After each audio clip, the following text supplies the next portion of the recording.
4 5 6 7 8 9 10. За усны тусын тоо болохоор n 10 шиг байх нэ. За ингээд биднес гэлцгийн тусын тоо мэдж байгаа, усны тусын тоо мэдж байгаа. За альфа гэдэг болохоор альфа бол биднээс гадаргал цэцлийн коэффициент байгаа. Энэ болохоор гэлцгийнхийг болж байгаа тийм ээ. Альфа 1 гэдэг нь гэлцгийн гадаргал цэцлийн коэффициентийг олох хэрэгтэй байгаа. Энийг олохын тулд за 5 гэдэг энэ том юм тийм ээ. За энэ биднес нэгт мэдэгдэж байгаа. Тусын тоо мэдэгдэж байгаа. Усны тусын тоо, гэлцгийн тусын тоо мэдэгдэж байгаа.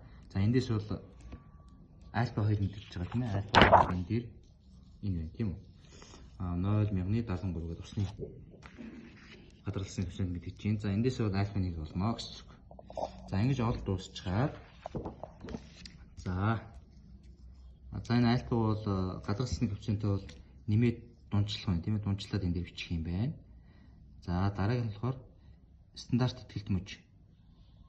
Тэрийг энэгээр бодоод стандарт ихтгэл мөж бол энэ дээр бичих нь байна. За томьёо нь болохоор энэ байна тийм ээ хүүхдүүдтэй.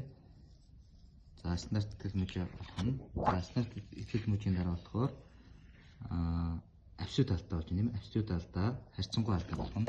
За авсуу талдаа нь болохоор энэ тэмээгээр болох юм байна тийм үү? Стандарт харьцангуй алдаа нь болохоор энэ тэмээгээр болж байна.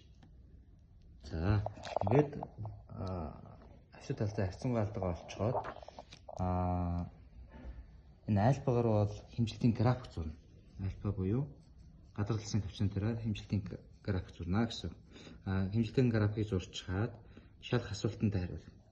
За шалах асуултанд хариулаад за энэ бүгдээрээ бэлэн болсон бол тайлын хэлбэрээр тухайн хичээл орж байгаа багштай бол 2-7 өнөдөр бол өгнө. За анхаарал тавьсанд баярлалаа.